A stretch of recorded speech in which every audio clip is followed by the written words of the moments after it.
Alright, I've got a challenge for you. Take a good hard look at your phone's camera roll right now. How many pictures of real people do you have compared to anime characters? And there's no judgment here. Because you know what? Screw it, I'm just gonna say it. I'm in love with a 2D girl, and I don't care who knows about it. That's right, I said it. And you know what? I bet half of you watching this right now are nodding along thinking about your own waifu. But here's the question, is liking anime girls actually bad? Is it harmless fun or a slippery slope to social isolation? And most importantly, is it actually messing with our real life relationships? If you've ever felt a connection to an anime character and wondered if you're losing your mind, well, this is the video for you.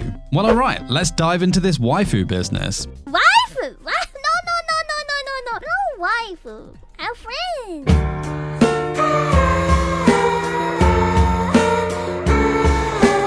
So you're new to anime and everyone's talking about their waifu. Well, what's that all about? Well, don't worry, we're going to dive into all the details now. In 2004, some dude in an anime called Azumanga Daioh drops the phrase my waifu, which was a play on the English for wife. Suddenly, the whole anime world goes nuts. And this moment became iconic because it perfectly captured the way fans were starting to feel about their favorite characters. Now we've got waifus for the ladies and husbandos for the dudes. It's like picking your favorite ice cream flavor, but instead of chocolate or vanilla, you're choosing between tsunderes and kuderes. People are falling hard for these pixels, and you know what? It's not as wild as it sounds, but at the same time, it can also be super wild. So check this out. In Japan, some people are actually marrying holograms. Yeah, you heard me right. There's this guy, Akihiko Kondo, who tied the knot with Hatsune Miku. You know the one, the virtual pop star with the long blue pigtails. But he's not the only one. It turns out a bunch of people are finding comfort and companionship in these fictional relationships. But why? Are we all just a bunch of lonely weirdos, or is there something deeper going on here? Well, here's the thing. Our brains are kind of dumb when it comes to emotions. They don't really know the difference between real and fake. So when we see a cute anime girl or a hot anime guy, our brains are like, yep, that's a real person. Time to catch some feelings. And you know what? That might not be such a bad thing. These waifus and husbandos, well, they're like emotional support pixels. They're always there for you, they never let you down, and they don't care if you've been wearing the same shirt for 3 days straight. 結婚してください。No! The whole waifu culture has become this huge thing in the anime community. People are making fan art, buying merch, and having heated debates about who the best girl is. It's a whole new way of expressing yourself and connecting with other fans. And let's be real for a second, sometimes it's easier to connect with a fictional character than a real person, you know? They don't judge you, they don't have bad days, and they're always exactly who you want them to be. In a world where everything's complicated and, well, messy, that kind of simplicity can be pretty appealing. But before you go buying a body pillow with your waifu's face on it, let's pump the brakes for a sec. We're just scratching the surface of this whole waifu thing, and there's a lot more to unpack, like how this affects our real life relationships and whether it's healthy to be so attached to someone who doesn't actually exist. I can confidently say that I am someone with strong emotional connections to an anime character. For those of you new to me and my channel, that character is Kurumi Tokisaki from the Date A Live series, and I'm pretty sure you may have seen her face in the video already. Now, as weird as all this sounds saying it out loud, it's actually something I'm very proud of, as it is a big part of who I am as a person. Now, from personal experience, there are right and wrong ways to do this whole waifu situation, so believe me when I say that I know what I'm talking about here. So with that being said, buckle up because we're about to dive into some seriously wild territory. Let's talk about fictosexuality. It's this mind-bending thing where people are attracted to fictional characters, not just crushing on anime girls, but full-on attraction to characters that don't exist in our own world. Like, picture this. You wake up one day and realize you're only into fictional people. It sounds crazy, right? But for some people out there, this is their reality. And it's not just a handful of weirdos in their parents' basements. There's a growing community of people who identify as fictosexual, and it's getting pretty real. Remember that guy who married Hatsune Miku? Well, he actually had a wedding ceremony with a hologram of Miku. People showed up,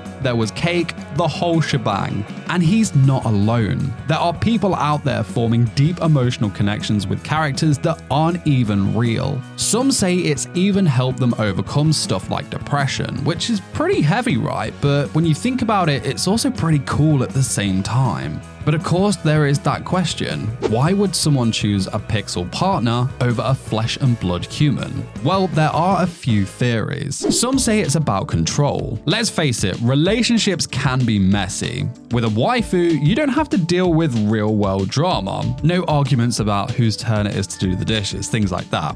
Others say it's about perfection. And think about it. 2D girls, they never age. They will never cheat, and they sure as hell won't leave the toilet seat up. They're always there when you need them, looking perfect and saying exactly what you want to hear. But here's where it gets really interesting. Some experts are saying that fictosexuality isn't just a preference or a phase. For some people, it might actually be an orientation, and it's just mind-blowing, isn't it? They're comparing it to something called grey sexuality, where people rarely experience sexual attraction. But now, before you go swearing off 3D forever, we need to talk about the dark side of waifu love, because let me tell you, it ain't all sunshine and catgirls. This fictosexuality thing can lead to some serious issues. We're talking stigmatization, isolation, the whole 9 yards. Like, imagine trying to explain to your parents that you're in love with a hologram. Yeah, not exactly a fun conversation to have. But this isn't just some weird fetish or fantasy. For the people experiencing it, it's a genuine emotional attachment. We're talking real feelings, real impact on their lives. Some of these people are choosing their 2D best girls over real-life relationships, and that's where things get tricky. Are they missing out on important social skills, and are they setting themselves up for a very lonely future? Because here's the thing, as technology keeps advancing, the lines between reality and fiction are getting blurrier by the second. We've got VR, we've got AI, we've got holograms you can marry. Who knows where this is all heading? Maybe in a few years, having a waifu will be as normal as being on Tinder or something. It's freaking wild, right? Do people even use Tinder anymore? I don't know. Let me know. But alright, let's get real about this waifu situation. Is it all good, no harm done, or are we diving headfirst into a dumpster fire?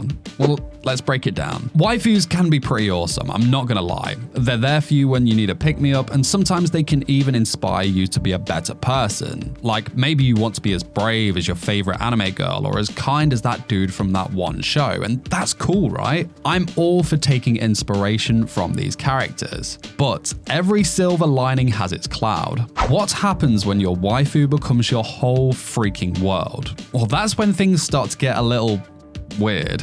Some people are straight up skipping real relationships. They're all in on the 2D life, and that's it. No real dates, no real connections, just them and their body pillow. But here's the thing though, we're not built for that solo life, no matter how perfect our waifu is. Humans need real connections. It's like hardwired into our brains or something. We need to talk to people, touch people, and yeah, sometimes argue with people. It's all part of the human experience. And let's not forget about the stigma. Try telling your parents your girlfriend is a body pillow. Yeah. Good luck with that one. And I mean, yeah, sure, people are going to look at you funny, and that's just facts. It's not fair, but that's just how it is right now. But let's dig into some real studies on this situation from the experts. A therapist, Dr. Patrick McGrath, says that these parasocial interactions, you know, the one-sided relationships we have with these fictional characters, well, they can actually be pretty comforting. They're predictable and controllable, which is super appealing if you've got social anxiety. But here's the thing, he warns that these relationships don't replace the emotional connection you get from face-to-face interactions. Which is true, right? Think about it, your waifu can't give you a real hug, you know? Now, some research shows that waifus can actually be good for self-exploration and personal growth. It's kind of like a safe space to figure out what you want in a relationship, but there is a flip side. Of course, if you get too attached to these fictional characters, it might mess with your ability to form real connections. You might start expecting real people to be as perfect as your waifu, and let me tell you, that's a recipe for disappointment and a lot of disaster. There's also this whole thing about social isolation. You know, some people get so into their waifu relationships that they start ghosting their real life friends. Yeah, they'd rather hang out with their 2D best girl than go to a party or whatever. And that can lead to some serious problems down the line. Like, you might lose your social skills or your emotional intelligence, which is really not good. At the end of the day though, it's all about balance. If your waifu makes you happy, that's freaking awesome, but don't let her take over your whole life. It's okay to enjoy the fantasy, but don't forget about the real world. Talk to real people, make real connections, and yeah, maybe even go on a real date sometimes. I believe in you. You got this. But let's look at some waifu psychology. Your brain's about to go on a wild ride, so strap in. Let's be real. Like I said earlier, our brains are pretty dumb sometimes. They can't always tell what's real and what's not. So when we fall for a waifu, our brain's basically treating her like she's an actual person, which is crazy, right? But here's where it gets wild. When you're looking at your waifu, your brain's releasing oxytocin. That's the same love hormone that goes nuts when you've got a real life crush. Your head doesn't care that she's made of pixels, it's kind of just lovey-dovey stuff, and it wants that. These 2D relationships can actually fulfill some of our social needs. It's all about those parasocial relationships. We form these one-sided bonds with characters just like we do with, say, celebrities or YouTubers maybe. Your brain's just getting some of that sweet, sweet social interaction juice, even if it's not real. And get this, for some people, these 2D relationships can actually feel safer. If you've got social anxiety or past trauma, interacting with a waifu might be less stressful than dealing with real people. And I get that.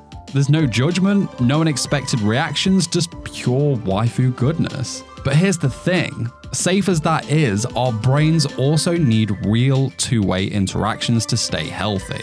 Your waifu can't give you a hug or laugh at your jokes, well, unless you've got some crazy advanced AI, but that's a whole other story. So here's the question, is waifu love good or bad for us? Well, it's complicated. It's giving your brain some of those feel-good chemicals and social feels, but it's not a complete substitute for human interaction. Think about it like this, your waifu love is like candy for your brain. Sure, tastes amazing, but you're missing out on some important nutrients. You need a balanced diet of real relationships and fictional ones to keep your social skills sharp. And let's be honest, relying too much on waifus can make it harder to form real-life connections. It's like never working out and then trying to run a marathon. Your social muscles might get a bit weak if you're only flexing them in the 2D world. But hey, don't panic. Liking waifus isn't inherently bad. Like I said, it's all about balance. Enjoy your waifu, but don't forget to talk to real people too. Maybe even chat about your waifu with other fans. That way you're getting the best of both worlds, 2D love and 3D friendships. We love friendship here. So, next time you're feeling all warm and fuzzy about your waifu, remember, your brain's totally into it, but also remember to step out into the real world now and then. Your brain will thank you for the variety. So yeah, liking anime girls isn't weird. It's just our brains doing their thing. But here's the important part. Don't go overboard with it. Enjoy your waifu, but keep it balanced. And you're not alone. There's a whole community out there into this stuff just like you. Dr. McGarth, that therapist, even says if it's not messing up your life, then what's there to diagnose? And that's pretty chill, right? Use your waifu love to feel less lonely, but don't let it stop you from making real connections. And of course, the online communities are great, but remember the 3D world too. So, embrace your love for anime girls, but keep it real. You got this. So, if you want to see just how far I fell into this trap of waifus, you really don't want to miss this video where I talk about my road to ruin with Kurumi Tokisaki. I'll see you over there. Till then, take care. Peace, peace.